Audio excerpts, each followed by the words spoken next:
بسم اللہ الرحمن الرحیم۔ السلام علیکم ڈیئر اسٹوڈنٹس، میں آپ کے لیے تشریح پیش کرتی ہوں میر تقی میر کی غزل کی۔ جس سر کو غرور آج ہے یا تاجوری کا، کل اس پہ یہی شور ہے پھر نوحہ گری کا۔ حوالہ: یہ شعر ہماری اردو کی کتاب گلزار اردو میں تحریر غزل سے لیا گیا ہے۔ اس کے شاعر میر تقی میر ہیں۔ تعارف شاعر: میر تقی میر آگرہ میں سن 1723 میں پیدا ہوئے اور ان کی وفات لکھنؤ میں سن 132 میں ہوئی۔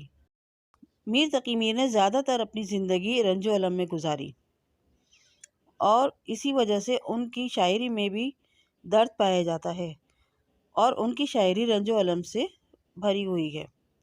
یہی وجہ ہے کہ انہوں نے جو کئی مرثیے لکھے وہ اپنے مزاج کے حساب سے ہی لکھے ہیں اور ان کے مرثیے کافی مقبول بھی ہوئے ہیں۔ ان کی مرثیوں کو بعض لوگوں نے تو اتنا سراہا ہے، جیسے کہ علامہ ضمیر اختر نقوی نے اردو مرثیے پاکستان میں اپنی تصنیف میں میر تقی میر کے مرثیوں کا تذکرہ کیا ہے۔ اس کے علاوہ ڈاکٹر بلال تقویٰ نے اپنے پی ایچ ڈی کے مقالے میں متعدد بار کئی مقامات پر اس کا حوالہ دیا گیا ہے۔ میر تقی میر کو کئی خطابات سے نوازا گیا ہے، جن میں قنوتیت کے شاعر، شاعر بے دماغ، شہنشاہ غزل شامل ہیں۔ قنوتیت کا مطلب ہے نا امیدی، محرومی سے بھری شاعری، اور شہنشاہ غزل کا مقصد تو صاف ظاہر ہے کہ ان سے بہتر غزل کو اردو ادب میں کوئی نہیں ہے۔ اردو دیوان ایک فارسی دیوان ہے جو ان کا بہت مشہور دیوان ہے اور جس میں مرثیے بھی ہیں، اور انہوں نے کئی مثنویاں بھی لکھی ہیں۔ تشریح: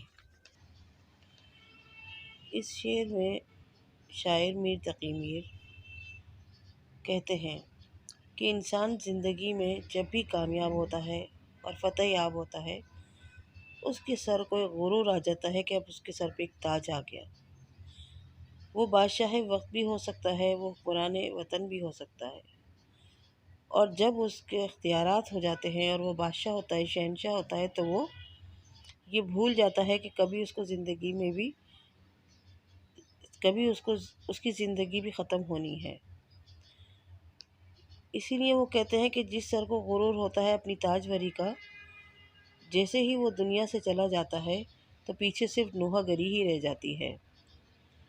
یہ سارا غرور اس کا ختم ہو جاتا ہے، زندگی فنا ہو جاتی ہے، اور بالآخر ہر شخص کو، چاہے وہ کتنا ہی طاقتور یا حکمران وقت ہی کیوں نہ ہو، حکمران وطن ہی کیوں نہ ہو، اسے موت کا سامنا کرنا ہے اور پیچھے صرف نوحہ گری ہی رہ جاتی ہے، افسوس اور رونے والے ہی رہ جاتے ہیں۔ آفاق کی منزل سے گیا کون سلامت، اسباب لٹا راہ میں یا ہر سفری کا۔ خدائے سخن شہنشاہ غزل میر تقی میر اس شعر میں انسان کا انجام بتاتے ہیں کہ انسان کو آخر اپنی زندگی میں عیش و آرام اور اپنے فائدے کی تمام چیزیں جو اس نے بڑی تگ و دو سے حاصل کی تھی اور پوری زندگی اسی الجھنوں میں گزار دی کہ مجھے یہ بھی چاہیے اور وہ بھی چاہیے، جو نہ ملا اس کو افسوس، جو مل گیا اس کا شکر نہیں، اور پھر مزید اس سے بہتر کی تلاش میں رہا، اور بالآخر سب کچھ حاصل کرنے کے بعد بھی اس کو یہ سب چھوڑ کے اس دنیا سے جانا ہے۔ وہ خالی ہاتھ جائے گا اس دنیا سے، وہ اپنے ساتھ سوائے 2 گز کفن کے اور کچھ نہیں لے کے جائے گا۔ زندگی فانی ہے، اسباب لٹا راہ میں یہ ہر سفری کا۔ یہ سفر زندگی کا جیسے ہی ختم ہوگا، اس کو اپنا سارا مال و اسباب چھوڑ کر اسی جہاں میں جانا ہے، اور وہاں کی دنیا میں آج تک کوئی بڑے سے بڑا بادشاہ بھی اپنے ساتھ کوئی سامان لے کے نہیں گیا ہے۔ زندہ میں بھی شورش نہ گئی اپنے جنوں کی، اب سنگ مداوا ہے اس آشفتہ زری کا۔ خدائے سخن میر تقی میر اپنے عشق کی جنونی کیفیت کے اس شعر میں بیان کرتے ہیں، اور وہ اپنے عشق کے جنون کو اس طرح بیان کرتے ہیں کہ وہ یہ کہتے ہیں کہ عشق میں کوئی واپسی کا راستہ نہیں ہوتا۔ اور صحیح بات ہے، انسان جب عشق کرنے لگتا ہے کسی بھی چیز سے تو وہ اتنا آگے نکلتا ہے، اتنا آگے نکلتا ہے کہ وہ پیچھے بھول جاتا ہے کہ میں نے کیا چھوڑا، کیا پایا، کیا حاصل کیا، کیا فائدہ ہے، کیا نقصان ہے۔ اب اس میں اس کو کوئی سزا بھی مل جائے بیچ میں، جیسے کہ میر تقی میر کو کچھ حالات ایسے بھی آئے ان کی زندگی میں، بہت سارے غموں کے علاوہ بھی، کہ انہیں جیل میں بھی ڈال دیا گیا، اور لوگ یہ سمجھ رہے تھے کہ جیل میں ڈالنے سے شاید ان کا جنون کم ہو جائے گا اور جو ان کی فطرت ہے وہ ختم ہو جائے گی۔ ایسا نہیں ہے، وہ جس عشق پہ چل پڑے تھے وہ اس پہ قائم تھے اور انہوں نے واپسی کا راستہ نہیں دیکھا تھا۔ ویسے بھی میر نے اپنے غم انگیز و وجدان سے ایک الگ دنیا ہی تعمیر کر رکھی تھی۔ میر تقی میر اب کہتے ہیں چاہے پتھر مارو یا جیل میں ڈال دو، یہ اپنا جنون نہیں جاتا۔ یعنی ایک طریقے سے وہ کہتے ہیں بھائی جو انسان کی خصلت ہوتی ہے، جو فطرت ہوتی ہے وہ قائم ہی رہتی ہے، نہ اس کو مصیبتیں صحیح کر سکتی ہیں، نہ ان کو سزائیں صحیح کر سکتی ہیں۔ اور ویسے بھی وہ تو اپنے غم میں مبتلا ہو کے، اپنے دکھوں میں مبتلا ہو کے ایک مزید خودداری اور ایک مزید مضبوطی ان کے اندر آتی جا رہی تھی، تو پھر وہ کیسے لوگوں کے خیالوں پہ پورا اترتے۔ ہر زخم جگر داور محشر سے ہے ہمارا، ہر زخم جگر داور محشر سے ہمارا، انصاف طلب ہے تیری بیداد گری کا۔ اس میں شہنشاہ غزل کا قنوتیت بیان کی جاتی ہے، عشق کی وفا شعاری بیان کرتے ہیں وہ، اور بتاتے ہیں کہ ہم نے جیسے بھی حالات سہے، ہم مشکلات میں گرفتار رہے، ہم نے مصیبتیں اٹھائیں، ظلم بھی سہے، لیکن وفا کا اور خلوص کا دامن کبھی نہیں چھوڑا اور نہ ہی چھوڑیں گے۔ میر تقی میر ایک ثابت قدم انسان تھے اور ایک خوددار انسان تھے، اور ویسے بھی ان کو تو عادت پڑ گئی تھی ایسے ہی رستوں پہ چلنے کی، تبھی تو ان کے کسی غزل کا بھی شعر ہے کہ وہ اپنے ثابت قدم ہی رہیں گے، اپنے عشق میں اور وفا شعاری میں پہ قائم ہی رہیں گے، اور اس میں کوئی اور خواہش پیدا ہو بھی نہیں سکتی۔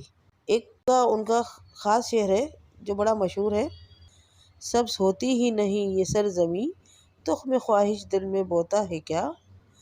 یعنی ہماری وفا اور خلوص جیسا چلا آ رہا ہے وہ ویسے ہی چلے گا، ہمیں دل میں کوئی اور خواہش رکھنی بھی نہیں ہے، اور نہ ہی ہمارے دل میں کوئی مزید خواہشیں پیدا ہوتی ہیں، اس لیے ہم تو اپنی وفا شعاری پہ ہی قائم ہیں۔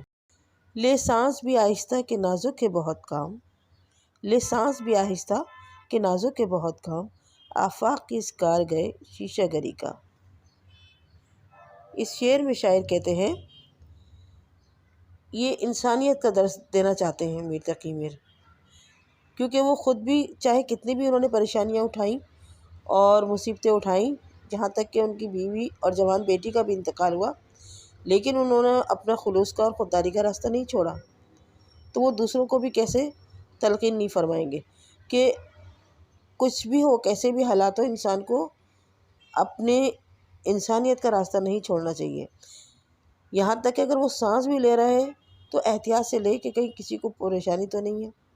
سانس لینے کا اور نازک کام سے معاملہ یہ ہے کہ ہم لوگ بعض دفعہ چھوٹے چھوٹے کام کرتے ہیں اور ایسا لگتا ہے کہ اس سے تو کسی کو کوئی فرق نہیں پڑتا، جیسے معمولی سی بات ہے، اگر نیا گھر بن رہا ہے، کھڑکی نکالنی ہے، کس سائڈ پہ نکالنی ہے، کہیں ایسا تو نہیں پڑوس پریشان ہو جائے گا، بے پردگی ہو جائے گی، لیکن ہم ایسا نہیں سوچتے، ہم سوچتے ہمیں تو ہوا آئے گی، اگلے کا کوئی پریشانی ہوگی تو ہوگی۔ تو یہ کہنے کو تو چھوٹی بات ہے، لیکن کبھی کبھی یہ کسی کو بڑی اذیت۔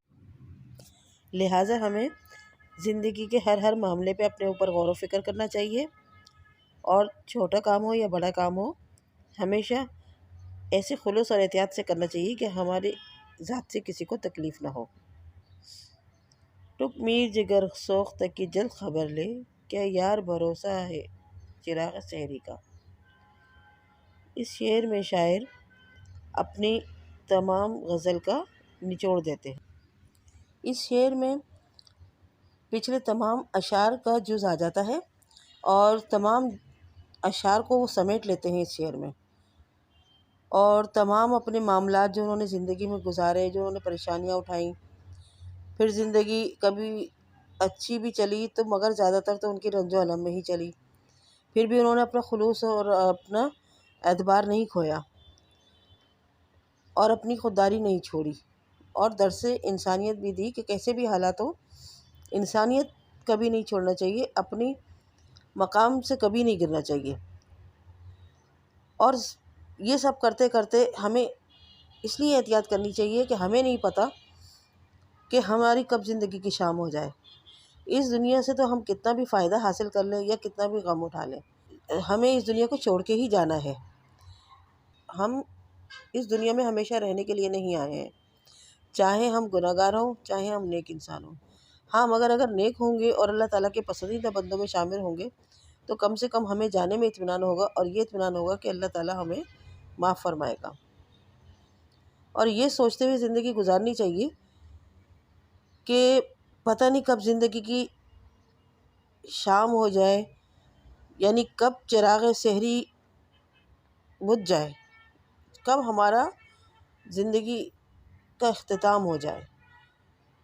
تو لہٰذا ہمیں اپنی جلد ہی خبر لینی چاہیے اور جلدی ہمیں اپنے اوپر دھیان دینا چاہیے کہ ہم جو کام کر رہے ہیں کہ وہ ہمارے لیے نقصان دہ ہے یا فائدہ مند ہے.